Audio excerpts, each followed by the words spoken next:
के चरणों में कोटि कोटि नमन करते हुए, सभी बहुजन महापुरुषों के चरणों में कोटि कोटि नमन करते हुए आप सभी साथियों को क्रांतिकारी जय भीम विनम्र नमो बुधाए। साथियों, बड़ी विचित्र सी स्थिति हमारे सामने है। जैसा हमारे युवा साथी बता रहे थे कि हमारे प्रेसिडेंट के कैंडिडेचर को कैंसिल कर दिया। मतलब ये बड़ा अनफॉर्चुनेट है। जब उन्होंने नॉमिनेशन भरा होगा, भरने वाली तो एक ही टीम रही होगी, सबके डॉक्यूमेंट एक जैसे बनाए होंगे। उसके बाद कैंडिडेचर, उनको प्रेसिडेंशियल कैंडिडेचर को कैंसिल करना और बाकी को अलाउ करना, इससे साफ नजर आता है कि वो लोग हमारे लोगों से कितना घबराते हैं। उन लोगों के अंदर हिम्मत नहीं है हमारा सामना करने की। हमारे लोग जो काबिल बनने लगे तो उनके पेट में दर्द हो गया, क्योंकि ये लोग मेरिट मेरिट चिल्लाते थे पहले, और जब मेरिट वाले लोग आ गए तो उनको हजम नहीं हो रहा। यही हुआ डॉक्टर रितु सिंह के साथ। क्योंकि मैं डॉक्टर रितु सिंह को पिछले 4 साल से अधिक समय से जानता हूं। मेरे तो घर में मेरे 2 बेटे हैं, तो एक तरह से ये भी बेटी के बराबर ही है, और घर में हमेशा एक परिवार के सदस्य की तरह हमेशा ही है। तो मैं उसकी काबिलियत को जानता हूं। ये बिटिया बेहद काबिल है, और कहीं ना कहीं उस प्रिंसिपल को यही लगा कि एक शूकाश लड़की इतनी ब्रिलियंट कैसे, इतनी स्मार्ट कैसे है, वो इतनी काबिल कैसे है। जानबूझ के उनको नौकरी से जिस तरह हटाया गया, जिस परिस्थितियों में, जिस हालात में, उससे यह बात तो स्पष्ट होती है कि उन लोगों को हमारे काबिल लोग भी पसंद नहीं है। आज एक देश में अलग तरह का माहौल है। मैं तो कई बार यहाँ अपने विचार रख चुका हूँ, बहुत सारे मुद्दों पे आप मुझे सुनते रहते हैं। मैं उससे हटके थोड़ी सी बात करूंगा, क्योंकि ये लड़ाई हमारे स्वाभिमान की लड़ाई, इसको तो लड़ना ही है। जीना जलील होकर दोजख से कम नहीं। दोजख होता नरक, जीना जलील होकर दोजख से कम नहीं, इज्जत से अगर जान जाए तो भी कम नहीं। तो जीवन लंबा बेशक ना हो, जीवन महान होना चाहिए, स्वाभिमान से परिपूर्ण होना चाहिए।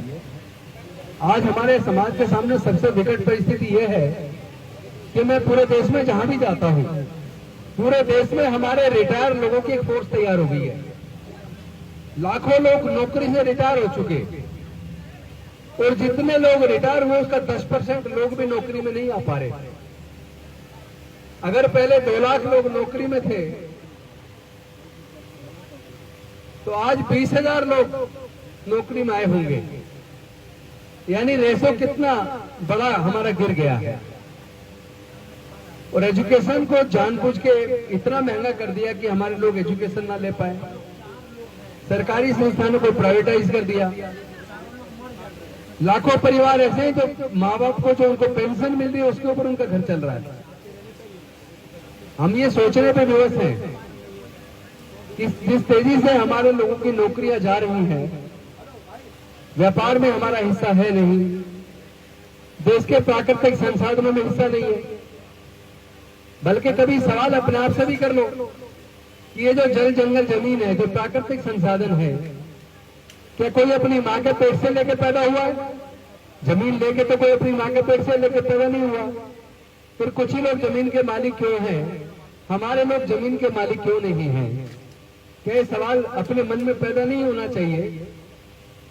क्या ये सवाल पैदा नहीं होना चाहिए कि 125 साल पहले भी डॉक्टर बाबा साहेब अम्बेडकर को गला नहीं छूने दिया, और आज भी 125 साल बाद भी हमारे बच्चों की गला छूने पर हत्या हो जाती है, मूछ रखने पर हत्या हो जाती है, मंदिर प्रवेश करने पर हत्या हो जाती है, मंदिर प्रवेश करने पर मूर्ति छूने पर हत्या हो जाती है। इसके कारण क्या है? बदला कितना देश बदला? पूरे दुनिया में जातियां नहीं है, जाति भारत में क्यों है? जाति बनाई किसने? जाति के बनने से फायदा किसको हुआ? जाति की वजह से नुकसान किसको हुआ? अगर आप सब लोग इस बात से सहमत है कि जाति होने की वजह से तमाम देश के दलित, पिछड़े, आदिवासियों को नुकसान हुआ है, तो मैं ये पूछना चाहता हूं, क्या दलित, पिछड़े और आदिवासी लोग क्या जातियों को खत्म करने के लिए तैयार हैं? हम ही लोग जातियों को जिंदा रख रहे हैं। हम ही लोग अपने बच्चों की शादी में अपनी जाति में लड़का लड़की ढूंढते हैं। तो जब तक जाति की वजह से अगर जातिगत उत्पीड़न है, जब तक जातियां जिंदी रहेंगी तब तक जाति की वजह से होने वाला उत्पीड़न भी जिंदा रहेगा। इसका मतलब समय की ये डिमांड है कि अगर जातिगत उत्पीड़न से मुक्ति चाहिए तो जाति से मुक्त हो जाओ, और जाति से मुक्त होने के लिए हमें रोटी बेटी का रिश्ता करना पड़ेगा। अपने बीच फैले जातिवाद को खत्म करना पड़ेगा। और ये केवल रिजर्वेशन मांगने से काम चलने वाला नहीं है, क्योंकि देश में लगभग 1.5 से 2 करोड़ सरकारी नौकरी है। 1.5 से 2 करोड़ सरकारी नौकरी में ज्यादा से ज्यादा 40 लाख सरकारी नौकरी हमें SC/ST के लोगों को मिलेंगी, और हमारी जनसंख्या लगभग 42 करोड़ है। 42 करोड़ लोगों में अगर 40 लाख लोगों को नौकरी मिल भी जाए तो बाकी के 39 करोड़ 60 लाख लोग, उनके घर कैसे चलेंगे? कभी उस पर भी हमें चिंतन करना चाहिए। हमें अपनी अर्थव्यवस्था खुद तैयार करनी पड़ेगी। और ये जरूर सोच लीजिए कि सरकारें हम बनाते हैं, सरकारें हमें नहीं बनाती। सरकारें हमारे बहुजन समाज के लोग बनाते हैं, क्योंकि देश में 85% लोग हमारे हैं। फर्क सिर्फ इतना है कि हमारे 85% लोगों में से 70% लोग धर्म के नाम पर उसी ब्राह्मणवादी व्यवस्था को मजबूत करने चले जाते हैं।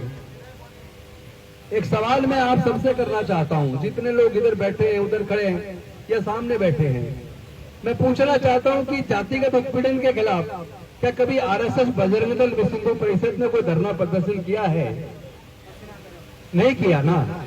रितु सिंह के साथ अन्याय हुआ, क्या इस धरने में आज तक कोई RSS, बजरंग दल, विश्व हिंदू परिषद के लोग हमारी इस लड़ाई में शामिल होने आए हैं क्या? हमारी बहन बेटियों की इज्जत लूट ली जाती है। इज्जत लूटने वाले के फेवर में उनके जाति के लोग महापंचायतें करते हैं। मतलब क्या हम अपने न्याय की लड़ाई को भी ना लड़े? क्या हमारे ऊपर होने वाले उत्पीड़न के खिलाफ, हमारी बहन बेटियों की इज्जत लूटने के खिलाफ, हमारे भाइयों का कत्ल किए जाने के खिलाफ क्या RSS, बजरंग दल, विश्व हिंदू परिषद के उनके नेता कभी हमारी लड़ाई लड़ने आए हैं क्या? अगर वो हमारे दुख में शामिल नहीं होते, हमारी लड़ाई को लड़ने में शामिल नहीं होते, तो मैं आपसे पूछना चाहता हूं, उनके पास ऐसी कौन सी ताकत है कि वो मजबूत होते जा रहे हैं?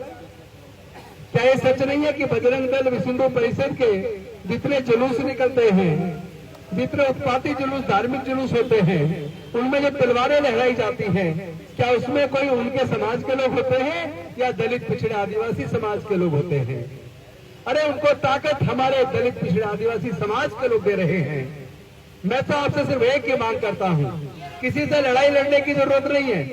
हमें लाठी डंडे की लड़ाई नहीं है, ये विचारधारा की लड़ाई है।